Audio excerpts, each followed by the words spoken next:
Hidden emperor episode 120 भेड़िया हत्यारा समूह। जब आरव ऊपर देखता है तो उसकी आंखें हैरानी में बड़ी हो जाती है, क्योंकि छत के ऊपर पुराने जमाने के कपड़े पहने हुए एक हत्यारा अपने हाथ में लंबा धनुष लिए खड़ा था। आरव उस इंसान की शारीरिक कसावट देखकर समझ गया था कि यह इंसान जरूर कोई लड़की है। उस लड़की की आंखें भी आरव को अपने हमले से बचता देखकर बड़ी हो गई थी। उस लड़की की तीरंदाजी देखकर आरव समझ गया था कि यह कोई हत्यारा ग्रुप है। हालांकि आरव के लिए इनसे डील करना कोई बड़ी बात नहीं थी, इसलिए आरव अपने हाथ में पड़ी हुई तलवार पर अपनी पकड़ मजबूत करते हुए एक शैतानी मुस्कान देता है और बिजली से भी तेज रफ्तार में आगे की तरफ बढ़ता है। हाथ में तलवार होने की वजह से आरव और ज्यादा कॉन्फिडेंट था। आरव की स्पीड काफी तेज थी, इसी वजह से वह 20 योद्धा कुछ प्रक्रिया करते उससे पहले एक योद्धा की गर्दन उसके शरीर से अलग हो चुकी थी। आरव की इतनी भयानक रफ्तार और इतनी खतरनाक तलवार चलाने की तकनीक देखकर सभी लोग दंग रह गए थे। वहां पर मौजूद किसी को भी अपनी आंखों पर विश्वास नहीं हो रहा था कि एक 20-22 साल का लड़का इतनी खतरनाक तलवारबाजी कैसे कर सकता है। उन सब से बिल्कुल विपरीत आरव बिना रफ्तार को धीमा किए आगे बढ़ता रहता है। आरव को अपनी तरफ बढ़ता देखकर वह सभी समझ गए थे कि उन्होंने किसी गलत आदमी से पंगा ले लिया है। आरव को पता था कि इन सभी की लीडर वह लड़की है जिसने उसके ऊपर तीर से हमला किया था। इसलिए आरव तुरंत अपने दूसरे हाथ को एक अजीब पैटर्न में घूमता है और अगले ही पल उसकी उंगलियों के बीच में वही सुनहरे रंग का पंख दिखाई देने लगता है। आरव बिना देर किए उस सुनहरे पंख को उस लड़की की तरफ फेंक देता है। वह पंख तेजी से सुनहरे प्रकाश में बदलकर उस लड़की के पैर को घायल कर देता है। अचानक से अपने ऊपर होते हमले को देखकर वह लड़की काफी ज्यादा हैरान हो जाती है। उसकी आंखें हैरानी के कारण बड़ी हो गई थी, क्योंकि उस लड़की का मूलाधार चक्र पूरी तरह से जागृत था, जिस वजह से उस लड़की का शरीर आम लोगों की तुलना में बहुत ज्यादा मजबूत था। कोई आम हथियार तो उसे नुकसान नहीं पहुंचा सकता था, और आरव के द्वारा बगाया गया एक मामूली पंख उसे इस तरह से घायल कैसे कर सकता है। यही बात उस लड़की को परेशान कर रही थी, क्योंकि उस लड़की ने एक मजबूत पूरे शरीर पर कवच भी पहन रखा था, जिसको गोली भी नहीं भेज सकती थी। उस कवच को एक मामूली से पंख ने काट भी दिया और उसको घायल भी कर दिया। वह लड़की यही सोच रही थी, आखिर वह पंख इतना ज्यादा शक्तिशाली है तो आरव कितना ज्यादा शक्तिशाली होगा। इसी उधेड़बुन में वह जैसे ही आरव को देखती है तो वह हैरान हो जाती है, क्योंकि उस कहीं पर भी आरव नजर नहीं आ रहा था। बस हर एक योद्धा के पास एक काली परछाई नजर आती है और वह योद्धा बिना किसी प्रतिक्रिया के सीधा जमीन पर गिरता जा रहा था। 1 मिनट से भी कम समय के अंदर वह 20 के 20 योद्धा मारे जा चुके थे। वह लड़की इस भयानक दृश्य को देखकर काफी ज्यादा हैरान हो गई थी, क्योंकि वह भी इस तरह का कार्य नहीं कर सकती थी। तभी उसे एक काली परछाई अपनी तरफ तेजी से बढ़ती हुई महसूस होती है।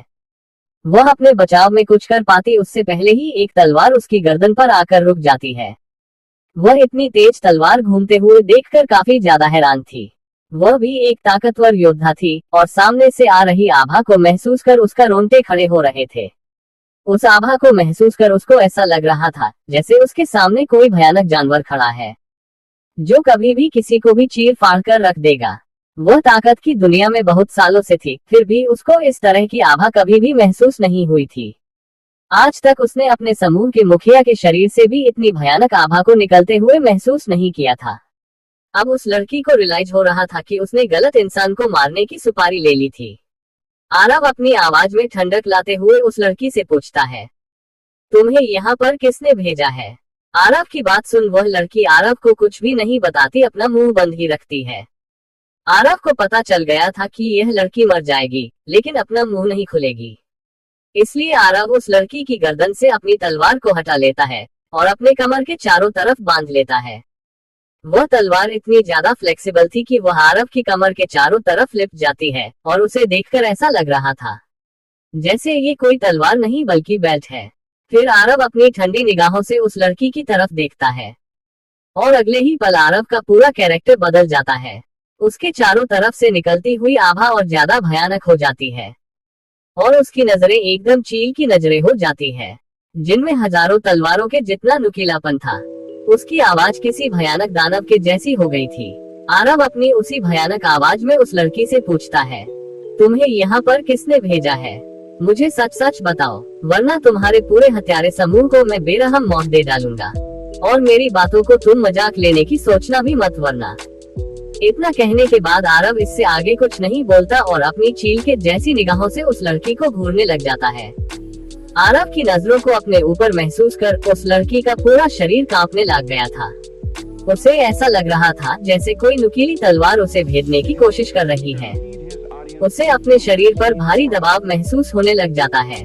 उसे ऐसा लग रहा था जैसे कोई बड़ा पहाड़ उठाकर उसके ऊपर रख दिया गया हो। उस दबाव की वजह से उस लड़की की त्वचा फटने लग गई थी, जिस वजह से उसे असहनीय दर्द हो रहा था। आरव के बिना कुछ करे उस लड़की के मुंह से खून निकलने लग जाता है। उस लड़की का चेहरा डर के मारे पीला पड़ने लग गया था। उसे नहीं पता था कि उसने जिसे मारने की सुपारी ली है वह इतना खतरनाक होगा। उसकी आवाज से ही उसके साथ इतना खतरनाक हादसा हो जाएगा। उसे ऐसा लग रहा था जैसे वह और उसके 20 योद्धा किसी की भी जान ले सकते हैं। लेकिन अब उसे अपने इस कार्य पर बहुत पछतावा हो रहा था। आरव ने उसे एक ऑर्डर देते हुए कहा था, इसलिए उस लड़की का तुरंत मुंह खुल जाता है और वह आरव को बताती है, हमें आपकी हत्या करने के लिए मित्तल खानदान के अभय मित्तल ने हायर किया था। हमें नहीं पता क्यों, लेकिन उसने हमारे समूह में आपकी हत्या के लिए पूरे 15 करोड़ रुपए की एडवांस पेमेंट की थी।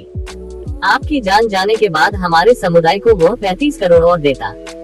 उस लड़की की बात सुनने के बाद आरव अपनी आंखें भी छोटी करते हुए अपने आप से कहता है, उसकी इतनी हिम्मत कि वो मुझे जान से मरवाए, जिसने उसके पूरे खानदान को मुंबई का सबसे ताकतवर खानदान बनाया, और उसने मेरी जान की कीमत सिर्फ 50 करोड़ रुपए लगाए। तो मेरी जान की कीमत इससे कई गुना ज्यादा है। मैंने उस समय अभय मित्तल को इसलिए छोड़ दिया क्योंकि वह कार्तिक मित्तल का बेटा है, वरना कब का मैं उसे जान से मार देता। लेकिन शायद अभय मित्तल अपने आप को कहीं का राजा समझ बैठा है, उसे तो अब धरती में लाना पड़ेगा। इतना कहने के बाद आरव उस लड़की को घूर कर देखता है और उसे पूछता है, तुम्हारे हत्यारे समूह का नाम क्या है? आरव की बात सुन वह लड़की अपने हत्यारे समूह का नाम बताते हुए कहती है, हमारे हत्यारे समूह का नाम भेड़िया हत्यारा समूह है। हमारा समूह पैसे लेकर लोगों को जान से मारता है। उस लड़की की बात सुन आरव उसकी आंखों में घूरते हुए उससे पूछता है, क्या तुम्हारा समूह जिसको जान से मारना होता है उसकी जानकारी नहीं निकलता? जिसके जवाब में वह लड़की अपनी गर्दन हिलाते हुए कहती है, हमारा समूह जानकारी निकालता है। जिस पर आरव कहता है, तो तुमने मेरी जानकारी भी निकाली होगी। आखिर क्यों अभय मित्तल इतने सारे पैसे किसी को मारने के लिए दे रहा है? आरव की बात सुन वह लड़की कहती है, नहीं, क्योंकि अभय मित्तल हमारे समूह के वीआईपी मेंबर है। उसने हमारे समूह से कई बार पैसे देकर बहुतों को जान से मरवाया है, और हर बार पैसे जान से मारने वाले की उम्मीद से ज्यादा होते थे। और इस कारण जब अभय मित्तल ने इस बार हमें 50 करोड़ दिए, तो हमारे समूह ने आपकी कोई भी जानकारी नहीं निकाली, बस सीधा आपको खत्म करने का ऑर्डर दे दिया। लेकिन शायद हमारे समूह को आपकी जानकारी निकलवा लेनी चाहिए थी। उस लड़की की बात सुन आरव के चेहरे पर एक कातिलाना मुस्कान आ जाती है। फिर आरव उस लड़की की तरफ देखते हुए अपनी उसी भयानक आवाज में कहता है, तुम्हारा ये भेड़िया हत्यारा समूह इतना ताकतवर नहीं है जो मेरी जानकारी निकाल सके। जब मेरी जानकारी ब्लैक असैसिन ग्रुप नहीं निकल पाया, तो तुम्हारा हत्यारा समूह क्या निकाल पाता? आरव की बात सुनकर उसे लड़की की आंखें हैरानी में बड़ी हो जाती है। उसे विश्वास नहीं हो रहा था कि ब्लैक असैसिन ग्रुप किसी इंसान की पूरी जानकारी नहीं निकाल पाया है। ये ग्रुप टॉप के हत्यारे संगठन में से एक है। अगर वही इस इंसान की असलियत नहीं जान पाए तो उनका समूह क्या ही चीज है। उस लड़की से सारी जानकारी निकलवाने के बाद आरव उस लड़की की उस नस को बंद कर देता है, जिससे खून दिल तक पहुंचता है, और फिर खून दिल तक न पहुंचने के कुछ ही देर में उस लड़की की वहीं पर ही मौत हो जाती है। उन सभी को मारने के बाद आरव सभी की लाशों को घूर कर देखता है और फिर अगले ही पल किसी काली परछाई की तरह वहां से गायब हो जाता है। इस समय आरव पूरी तेज रफ्तार से सिटी हॉस्पिटल की तरफ भाग रहा था, जिस वजह से ऐसा लग रहा था जैसे एक काली परछाई काफी तेज रफ्तार में इधर से उधर हो रही है। सिटी हॉस्पिटल के एक प्राइवेट रूम में एक लड़का बेड पर आराम से बैठा हुआ था और अपने हाथ में मौजूद जूस को स्वाद ले पी रहा था। उस लड़के के चेहरे पर एक कातिलाना मुस्कान थी। वह लड़का और कोई नहीं बल्कि अभय मित्तल था। उसके बगल में एक कुर्सी के ऊपर उसके पिता कार्तिक मित्तल बैठे हुए थे, जिनके चेहरे पर गंभीरता के भाव थे। उन्हें देखकर ऐसा लग रहा था जैसे वह किसी गंभीर विषय के बारे में सोच रहे हैं। अपने पिता को देखने के बाद अभय मित्तल अपने जूस के गिलास को रखते हुए अपने चेहरे पर मुस्कान के साथ कहता है, डैड आप क्यों परेशान हो रहे हो? वह सिर्फ एक मामूली छोटा सा गुंडा है और उसको मारने के लिए मैंने प्रोफेशनल किलर भेजे हैं। वह भी एक नहीं पूरे 20 और उनके साथ मैंने एरो किलर को भी भेजा है। वह जिस भी मिशन को अपने हाथ में लेती है उस मिशन को पूरा किए बिना नहीं छोड़ती। और आप यकीन मानिए कुछ देर में उसका फोन आता होगा कि उसका काम हो गया। अपने बेटे की बात सुनने के बाद कार्तिक मित्तल अपनी नजरें ऊपर उठकर अभय मित्तल को देखते हैं और सिर्फ इतना कहते हैं, भगवान से दुआ करो कि जैसा तुम कह रहे हो वैसा हो, वरना हमारे मित्तल खानदान को बर्बाद होने से कोई नहीं बचा सकता। कार्तिक मित्तल ने इतना कहा ही था कि उसके तुरंत बाद ही उसका फोन बजने लगता है। कार्तिक मित्तल जैसे ही कॉलर आईडी को देखते हैं उनके चेहरे का रंग उड़ जाता है। एपिसोड 121 पुत्र प्रेम। कार्तिक मित्तल जैसे ही अपना फोन निकालकर कॉलर आईडी देखते हैं तो उनके चेहरे का रंग उड़ जाता है। कार्तिक मित्तल जैसे ही फोन उठाता है तो फोन के दूसरी तरफ से एक भारी और रोबदार आवाज सुनाई देती है। कार्तिक मित्तल फोन उठाने में कुछ ज्यादा ही समय नहीं लगा दिया, या फिर किसी और के फोन का इंतजार कर रहे थे। ये सब कहते वक्त फोन के दूसरी तरफ वाले की आवाज में गुस्सा साफ साफ सुनाई दे रहा था, जिसे सुनकर कार्तिक मित्तल का पूरा शरीर सुन पड़ जाता है। कार्तिक मित्तल अपने बचाव में कुछ कहता उससे पहले ही फोन की दूसरी तरफ से दोबारा से वह आदमी एक और बात कह देता है, सिटी हॉस्पिटल में हो या फिर कहीं और हो, अगर सिटी हॉस्पिटल में हो तो तुम्हारे लिए बेहतर यही होगा कि वहां से बाहर ना निकले, अगर नहीं हो तो जल्दी से जल्दी छोड़ दो वरना। इतना कहने के बाद वह इंसान कुछ नहीं कहता बल्कि फोन रख देता है। वही उस इंसान की बात सुनने के बाद कार्तिक मित्तल के हाथ से फोन छूटकर जमीन पर गिर जाता है और उसकी आंखों में डर साफ साफ दिखाई दे रहा था। अभय मित्तल भी कार्तिक मित्तल की इस तरह की प्रतिक्रिया को देखकर काफी ज्यादा हैरान था, इसलिए वह तुरंत कहता है, डैड किसका कॉल था? कार्तिक मित्तल अभय मित्तल की किसी भी बात का कोई जवाब नहीं देता, बस अभय मित्तल की तरफ देखते हुए कहता है, बेटा सब खत्म हो गया। कार्तिक मित्तल के इतना कहने के तुरंत बाद एक धड़ाम की आवाज के साथ प्राइवेट रूम का दरवाजा टूट जाता है। तभी बाहर से कमरे में एक पतला लड़का अंदर आता है। उसके चेहरे पर किसी भी तरह के कोई भी भाव नहीं थे, लेकिन उसकी आंखों में आग जल रही थी। वह लड़का अपने साथ एक अलग ही तरह की आभा लिए घूम रहा था, जिस वजह से कमरे का माहौल टेंस हो जाता है। कमरे के अंदर आने के तुरंत बाद उस लड़के की नजरें अभय मित्तल को घूर कर देखती है। अचानक से अभय मित्तल को ऐसा लगता है जैसे कोई नुकीली तलवार उसके शरीर को भेदने की कोशिश कर रही है। वह लड़का धीरे धीरे अपने कदम बढ़ाकर अभय मित्तल के पास आता है। हालांकि कमरे के अंदर प्रवेश करने की वजह से अभय मित्तल उस लड़के का चेहरा नहीं देख पाया था, लेकिन अब अभय मित्तल के सामने जैसे ही वह लड़का आता है तो अभय मित्तल के पैरों के तले से जमीन खिसक जाती है, क्योंकि उसके सामने दिल्ली का अंडरवर्ल्ड किंग डेविल खड़ा था। अभय मित्तल कुछ बोल पाता उससे पहले ही डेविल अपनी भारी और रोबदार आवाज में अभय मित्तल से कहता है, अभय मित्तल क्या तुम पागल हो गए हो? क्या तुम्हें सच में लग रहा है कि मेरी जान की कीमत सिर्फ 50 करोड़ रुपए है? तुमने मेरी जान की कीमत तो गलत लगाई, लेकिन अपनी जान की कीमत तो तुम सही लगा ही पाओगे। तो बताओ तुम्हें अगर कोई जान से मरवाना चाहे तो उसे कितने पैसे देने होंगे? 10 करोड़, 20 करोड़, 40 करोड़ या 50 करोड़, कितने बताओ? चलो मैं ही बता देता हूँ तुम्हारी जान की कीमत क्या है, मात्र 1 पैसा। इतना कह आरव इतनी फुर्ती से अपने हाथ को आगे बढ़ाकर अभय मित्तल की गर्दन पकड़ लेता है। किसी को कुछ दिखाई भी नहीं दिया था।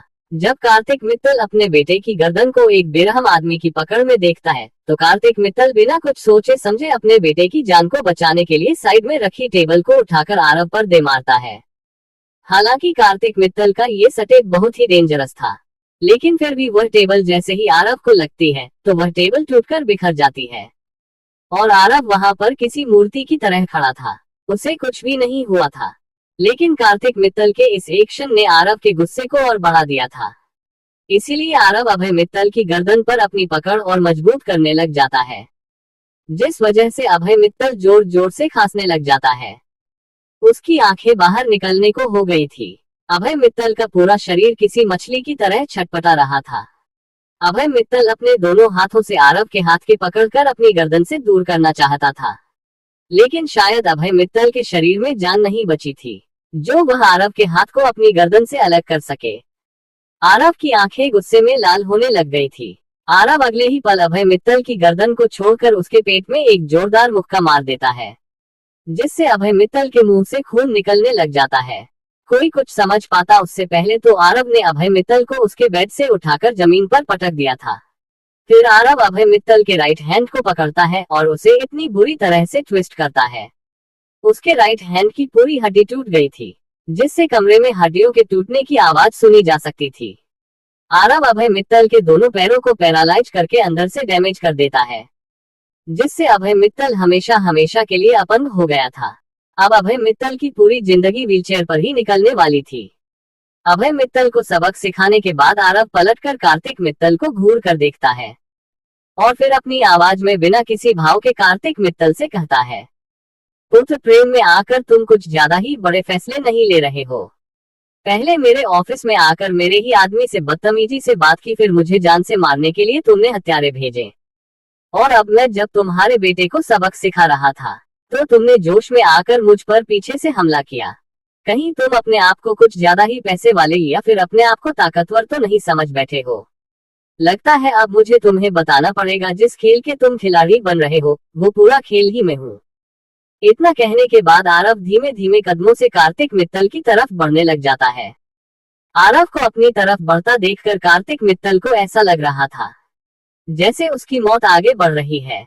आरव का हर एक कदम कार्तिक मित्तल के शरीर में डर पैदा कर रहा था, जिस वजह से कार्तिक मित्तल पीछे होता होता कमरे की दीवार से टकरा जाता है। कार्तिक मित्तल के लिए पीछे होने के लिए जगह खत्म हो चुकी थी, लेकिन फिर भी आरव के कदम अभी भी उसकी तरफ आगे बढ़ रहे थे।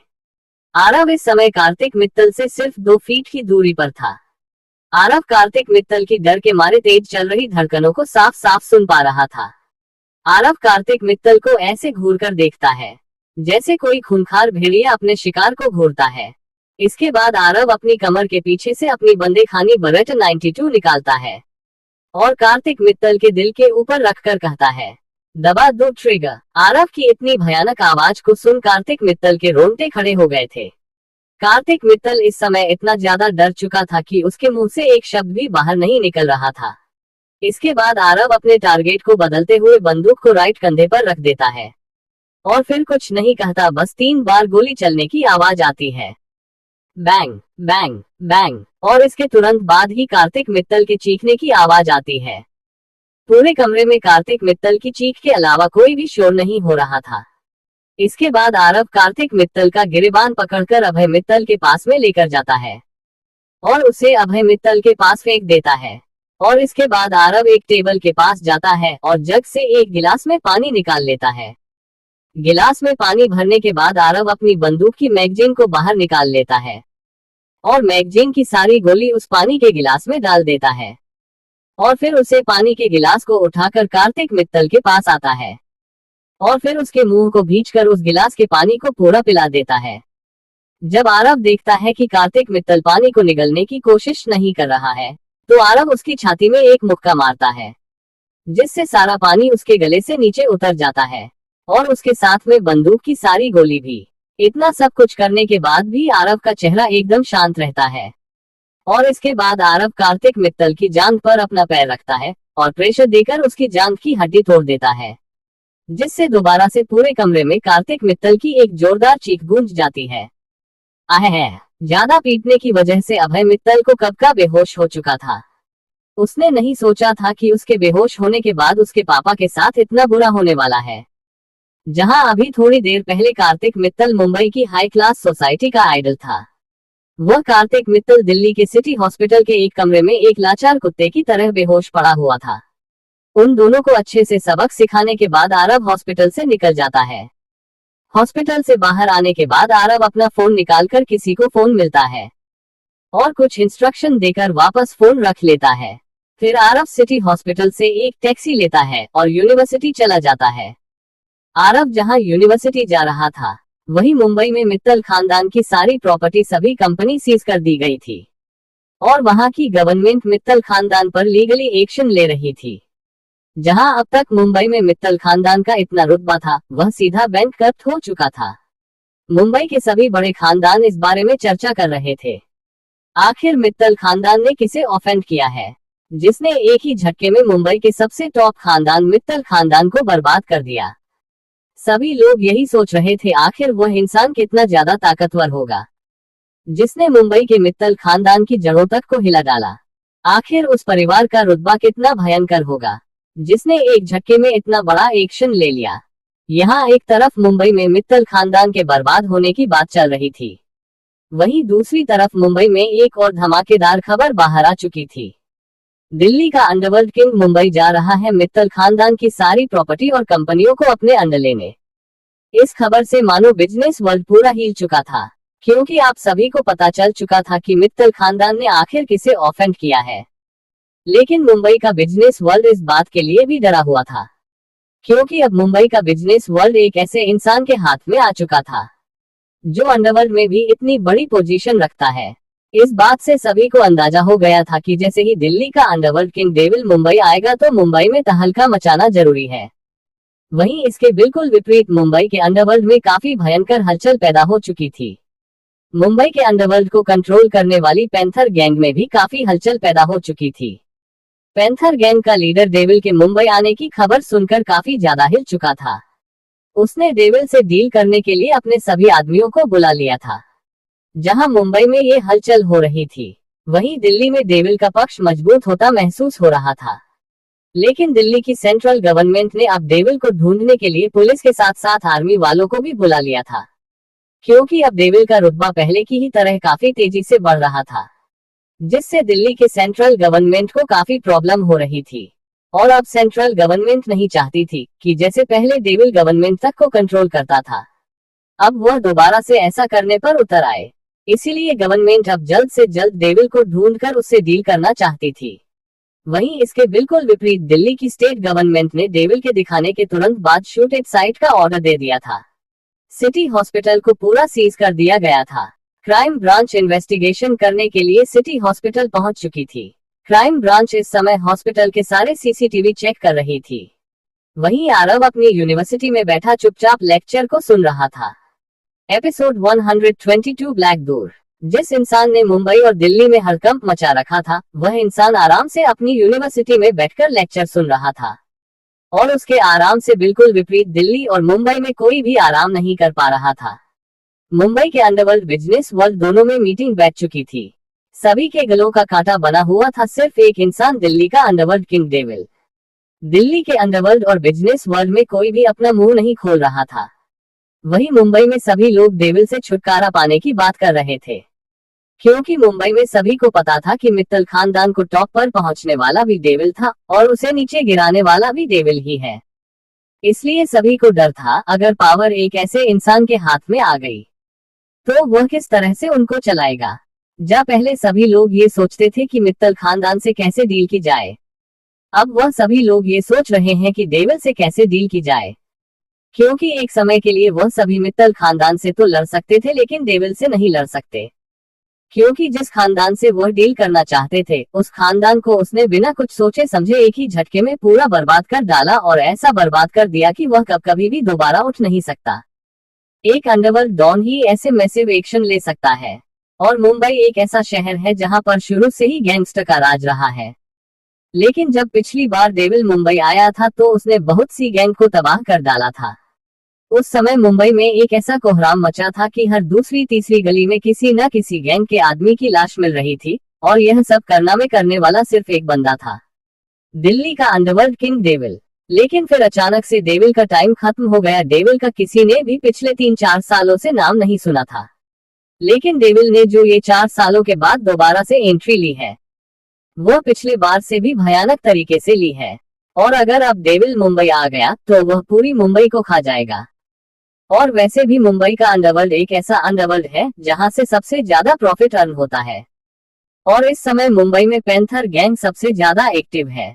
पैंथर गैंग ने मुंबई के सभी बंदरगाह और सभी समुद्री किनारों को अपने अंडर ले रखा है, ताकि वह वहां से ज्यादा प्रॉफिट खुद ले सके।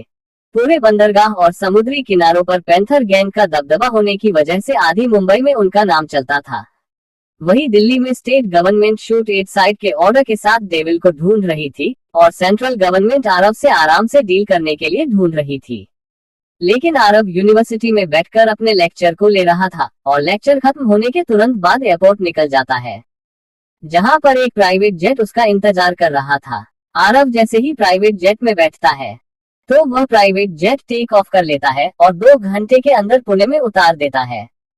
पुणे एयरपोर्ट पर इस समय चारों तरफ सिंह खानदान के बॉडीगार्ड फैले हुए थे। आरव के साथ दिल्ली से ब्लैक कोबरा गैंग के 12 किलर आए थे। पुणे एयरपोर्ट से सभी को पिकअप करने के तुरंत बाद सभी मुंबई की तरफ रवाना हो जाते हैं। इस समय 12 काले रंग सेडान गाड़ियों का काफिला तेजी से पुणे से मुंबई की तरफ दौड़ रहा था।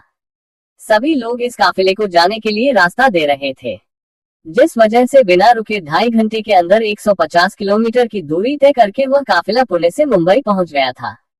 मुंबई में पहुंचने के तुरंत बाद जैसे ही गाड़ी रुकती है, गाड़ियों के रुकने के तुरंत बाद गाड़ियों के पीछे का दरवाजा खुलता है और 12 काली परछाई तेजी से निकलकर मुंबई की गलियों में गायब हो जाती है।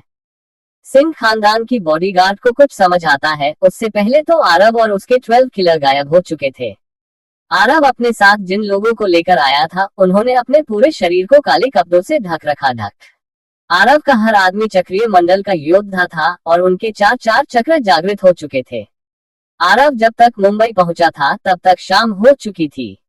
इसी वजह से आरव और उसके आदमियों को ढूंढना लगभग नामुमकिन हो गया था, क्योंकि वह रात के अंधेरे में ऐसे गायब हो रहे थे जैसे कोई भूत हो।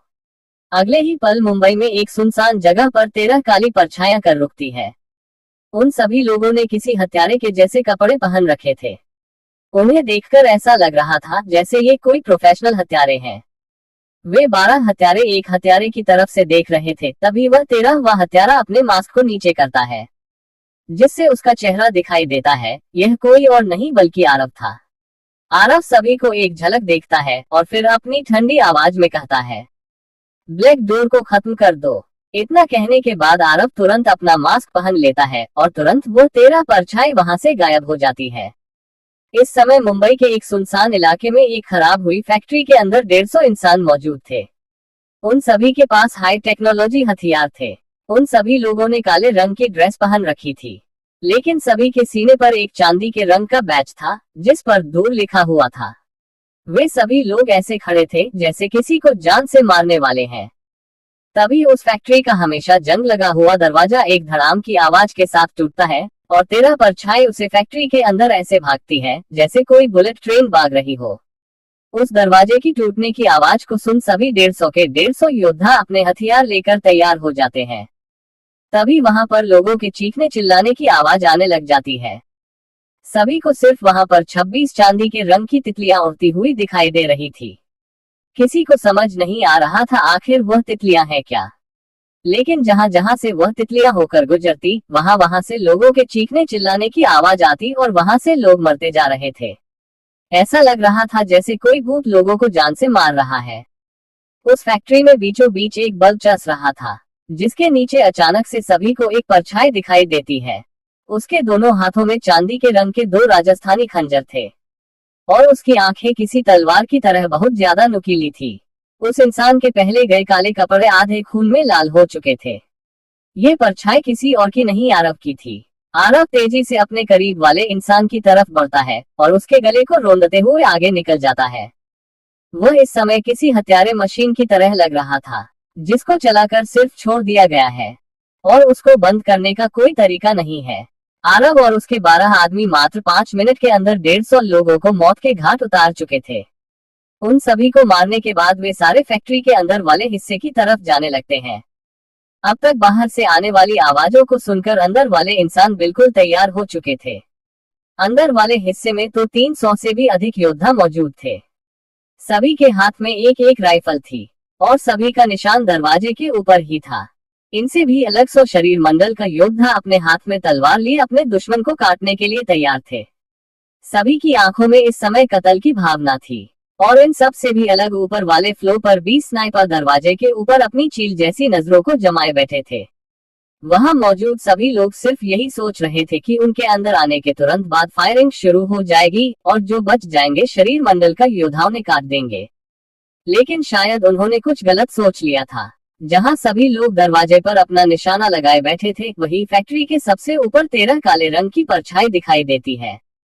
तभी आरव अपनी जेब से एक लेजर लाइट बाहर निकालता है और फिर एक बहुत ही पतले धागे से उस लेजर लाइट को पीछे से बांधता है और फिर बिना आवाज फैक्ट्री के कोने पर जाता है और दूसरी फैक्ट्री के खिड़की पर एक बार लेजर लाइट मारकर चेक करता है और उसे चेक करने के बाद दूसरी फैक्ट्री में फेंक देता है, जिससे एक कांच टूटने की आवाज के साथ वह लेजर लाइट दूसरी फैक्ट्री में प्रवेश कर जाती है। ऐसा होने के तुरंत बाद आरव सभी को अपने हाथ से कुछ इशारा करता है। आरव का इशारा मिलने के तुरंत बाद उसके सारे आदमी छत पर तेजी से दौड़ने लग जाते हैं, जिससे एक अजीब तरह की रिदम क्रिएट हो रही थी। उस रिदम को सुन नीचे के सभी योद्धा डिस्टर्ब हो रहे थे और सभी का ध्यान ऊपर की तरफ जा रहा था। फिर जैसे ही वह 20 के 20 स्नाइपर अपनी गन को ऊपर की तरफ घुमाते हैं, तभी बगल वाली फैक्ट्री में एक धमाका होता है और वह पूरी फैक्ट्री मलबे में बदल जाती है। अचानक से हुई धमाके की वजह से सभी का ध्यान दूसरी फैक्ट्री पर जाता है। तभी ऊपर का दरवाजा टूटता है और एक सुनहरी रोशनी के साथ एक इंसान अंदर आता है और एक स्नाइपर की गर्दन को उसके धड़ से अलग कर देता है। कोई कुछ समझ पाता उससे पहले ही सभी को बल्ब की रोशनी में एक सुनहरे रंग में चमकती हुई तलवार दिखाई देती है। तब तक वह कुछ समझ पाते उससे पहले तो वह तलवार वहां से गायब भी हो चुकी थी और उसे चलाने वाला भी। लेकिन उस इंसान की इस छोटी सी हरकत नहीं सभी लोगों के दिलों में डर पैदा कर दिया था। लेकिन सभी लोग जल्दी से अपने सेंसर्स में आते हैं और सारे स्नाइपर ऊपर छत के दरवाजे की तरफ निशाना लगाते हैं और बाकी के योद्धा दरवाजे पर। इस समय वहां पर मौजूद सभी लोग बिल्कुल अलर्ट हो चुके थे। सभी ने अपने अपने दिलों को मजबूत कर लिया था। लेकिन फिर दोबारा से एक धमाके की आवाज आती है और ऊपर की छत तोड़ते हुए 12 परछाई अंदर आती है। वे स्नाइपर उन पर गोली चलाते उससे पहले ही अभी 12 परछाई अंधेरे में ऐसे गायब होती है जैसे कोई भूत हो। तभी सभी को नीचे वाले फ्लोर पर अंधा कर देने वाली सुनहरी रोशनी दिखाई देती है। जब तक लोग कुछ समझ पाते उससे पहले तो शरीर मंडल के 10 योद्धाओं की गर्दन उनके शरीर से अलग हो चुकी थी। तभी सभी लोगों को नीचे वाले फ्लोर पर एक काले रंग की परछाई दिखाई देती है, जिसके हाथ में सुनहरी तलवार थी। उसकी तलवार की हर मूवमेंट एक इंसान को मौत के घाट उतार रही थी। वह इंसान इतना ज्यादा बेरहम था कि वह ये भी नहीं देख रहा था वह किस इंसान का कौन सा अंत काट रहा है। उस इंसान की मार काट की वजह से वहां पर भगदड़ मच जाती है और इसी भगदड़ का फायदा उठाते हुए अंधेरे में से 12 योद्धा बाहर निकलते हैं और अपने हाथ में राजस्थानी खंजर पकड़कर लोगों को मौत के घाट उतारने लग जाते हैं। अपने लोगों को मरता देखकर वे सभी लोग अंधाधुंध फायरिंग करने लग जाते हैं, जिस वजह से उस सुनसान इलाके में अचानक से गोलियों के चलने की और लोगों को चीखने चिल्लाने की आवाज गूंजने लग जाती है। लेकिन मात्र 15 मिनट के बाद सब कुछ शांत हो जाता है और तभी उस बिल्डिंग के अंदर से 13 इंसान बाहर निकलते हैं। उन सभी में से बीच वाले इंसान के हाथ में एक इंसान था जो बुरी तरह से छटपटा रहा था। उसे देखकर ऐसा लग रहा था जैसे कोई मछली पानी से बाहर निकालने के बाद छटपटाती है।